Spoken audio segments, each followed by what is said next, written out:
Hi, my cute kiddos. How many of you know the story of the Three Little Pigs?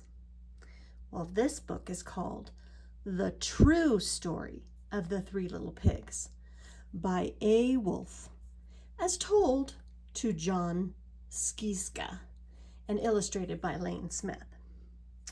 I hope you like this story. I think it's pretty funny.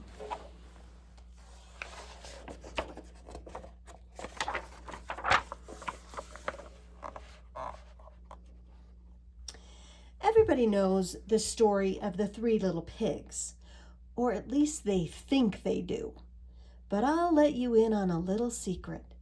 Nobody knows the real story because nobody has ever heard my side of the story.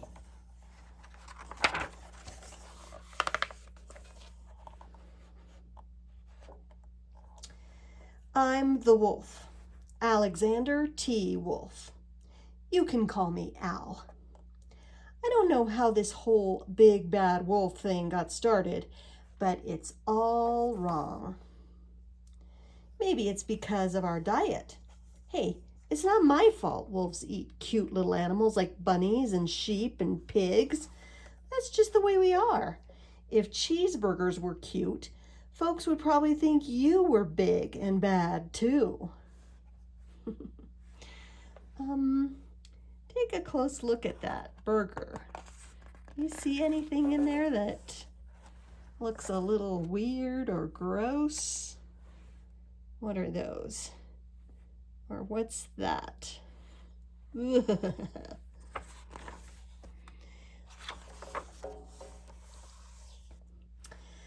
like I was saying, the whole big bad wolf thing is all wrong. The real story is about a sneeze and a cup of sugar. What? Sneeze plus sugar equals the story?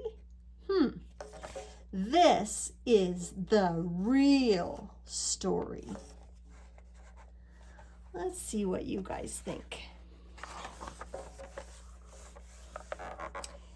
Way back in Once Upon a Time, I was making a birthday cake for my dear old granny. I had a terrible sneezing cold. I ran out of sugar. See, he's making a cake. But do you see anything weird in this cake? Bunny ears maybe?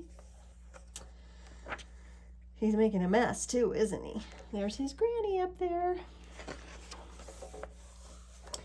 So I walked down the street to ask my neighbor for a cup of sugar.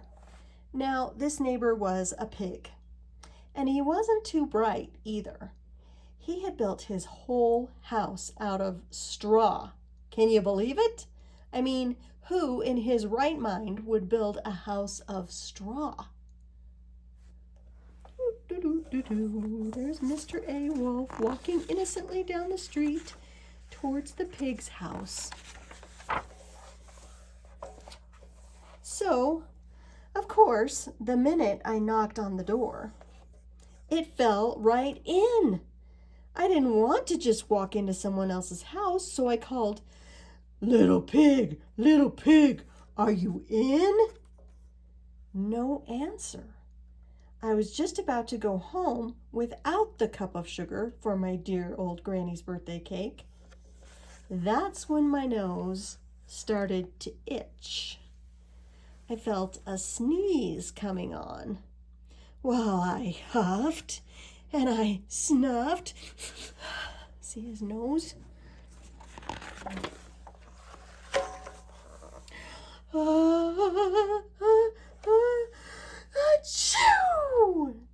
And I sneezed a great sneeze. Whoa, that looks like a huge sneeze to me. And you know what? The whole darn straw house fell down. And right in the middle of the pile of straw was the first little pig, dead as a doornail. He had been home the whole time.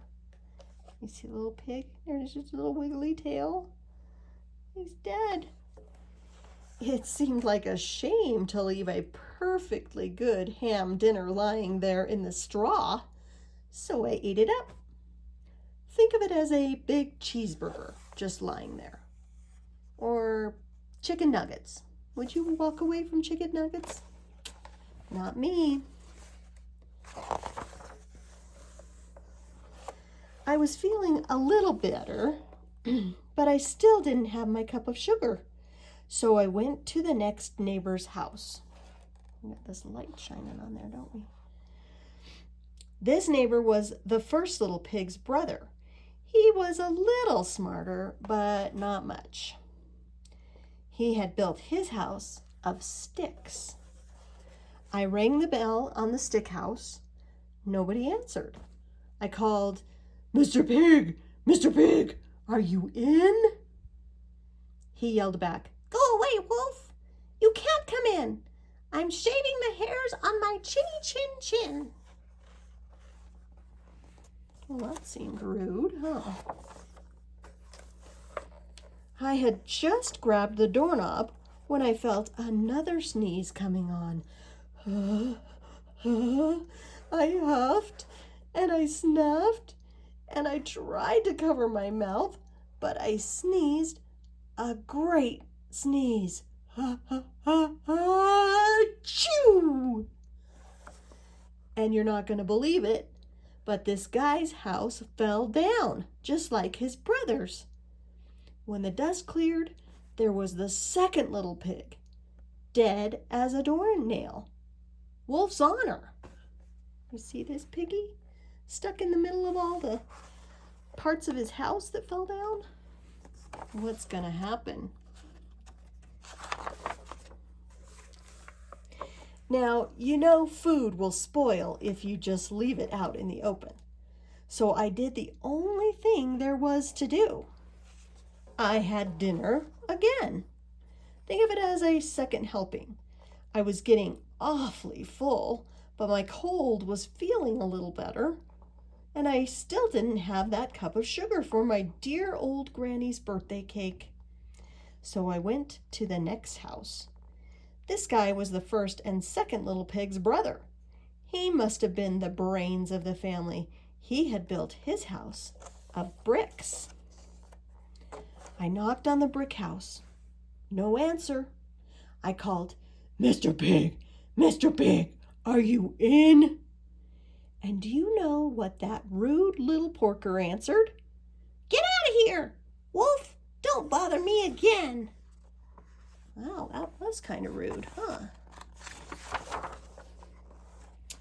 Talk about impolite. He probably had a whole sack full of sugar, and he wouldn't give me even one little cup. For my dear sweet old granny's birthday cake. What a pig! I was just about to go home and maybe make a nice birthday card instead of a cake when I felt my cold coming on. I huffed and I snuffed and I sneezed once again. Achoo! Then the third little pig yelled, "And your old granny can sit on a pin." What? That is not very nice at all. Speaking as a granny, I don't want to sit on a pin. Now, I'm usually a pretty calm fellow, but when somebody talks about my granny like that, I go a little crazy. When the cops drove up, of course, I was trying to break down this pig's door, and the whole time I was huffing and puffing and sneezing and making a real scene. Wow. And that's when the cops pull up. The rest, as they say, is history.